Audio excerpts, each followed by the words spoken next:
Nuclear talks between Iran and the United States are set to begin against the backdrop of high tension, U.S. military pressure, and international concern over Iran's internal crackdown. President Donald Trump's Middle East envoy, Steve Witkoff, and Iranian Foreign Minister Abbas Araghchi will lead their delegations at these talks in Oman. Tehran insists that negotiations must be limited to its nuclear program. But Washington wants the talks to include not only its nuclear activities, but also support for armed groups around the region and the regime's crackdown on anti-government protesters. Now, mass protests swept across Iran last month, with demonstrators calling for an end to the Islamic regime. The crackdown by Iranian authorities left thousands dead. The violence prompted President Trump to threaten military action, at one point telling demonstrators that, quote, help is on the way. And let's get more. We're bringing in Sarah Bazubandi. She is an Iran analyst and research fellow at Kiel University's Institute for Security Policy. Thank you so much for your time this morning. What do you see as the most likely outcome of these talks? Thank you for having me. Good morning. As the package mentioned, both sides are coming to these negotiation tables with a very maximalist approach.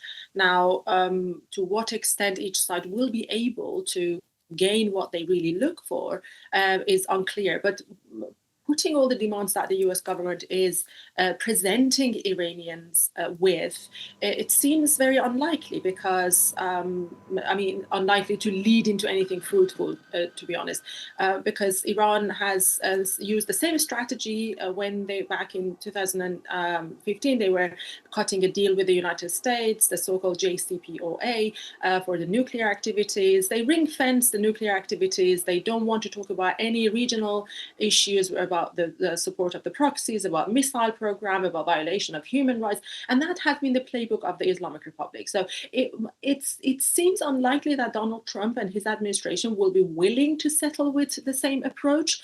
But at the moment, this is, I think, all Iran is offering. But let me ask you in that vein, because, I mean, we know what Iran doesn't want to talk about.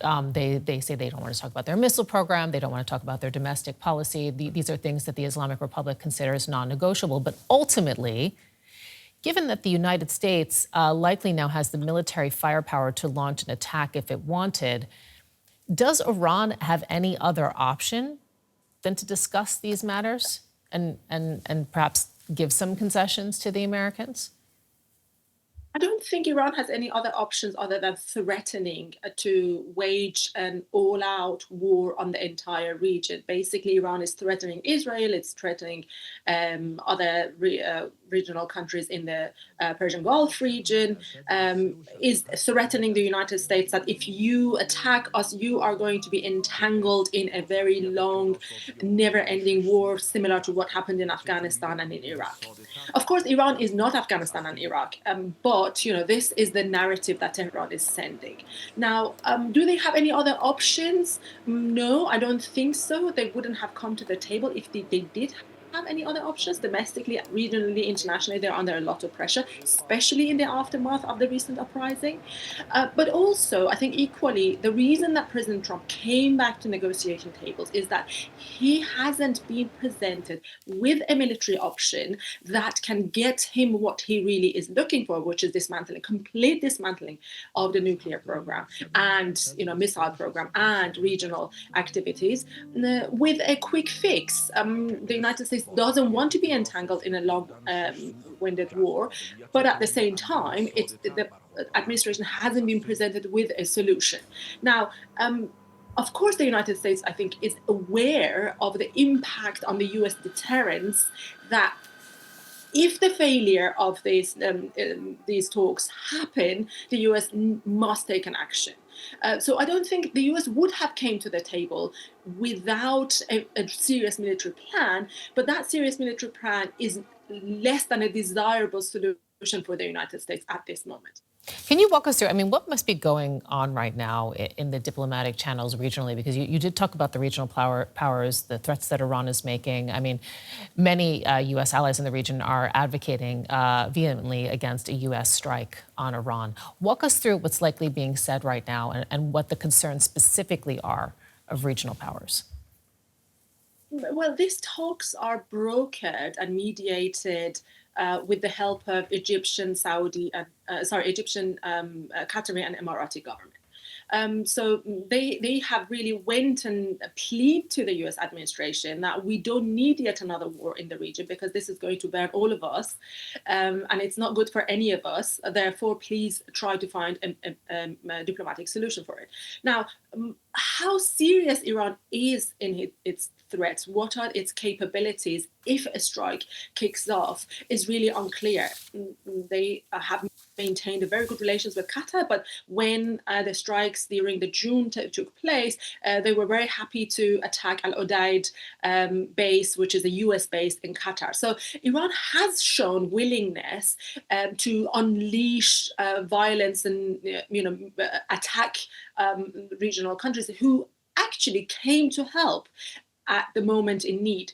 So there is a general concern across the region. There is a genuine concern about the possibility of a war.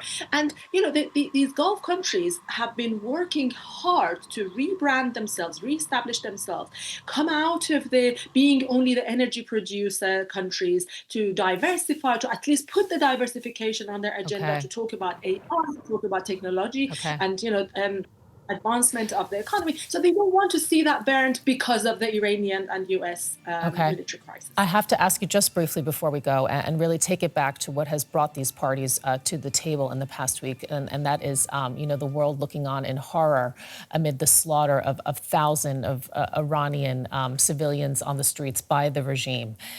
Where does the protest movement emerge from here? Unfortunately, I don't think it's any serious, meaningful part of the equation in these conversations, because the Iranian side will treat that as an internal matter. They're not interested in discussing how they treat their citizens with outside world. They've never been. They're never going to change that. And from the US side, that was a very useful narrative to, first of all, put pressure, international pressure on the Iranian government, and secondly, give some hope to the Iranian people to sustain their uprising. There is a lot of conspiracy theory that this whole episode was a plot by the CIA and Mossad. I don't believe in that at all, because I believe that Iranian people are under a lot of pressure. They have sufficient grievances to take it to the street.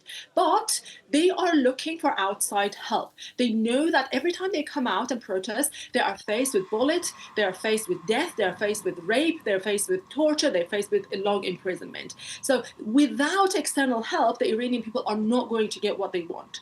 And they are really banking on the US support. But unfortunately, I think if at all, the situation of human rights and protest situation is going to be on the bottom of the list of the US administration in these talks with Iran.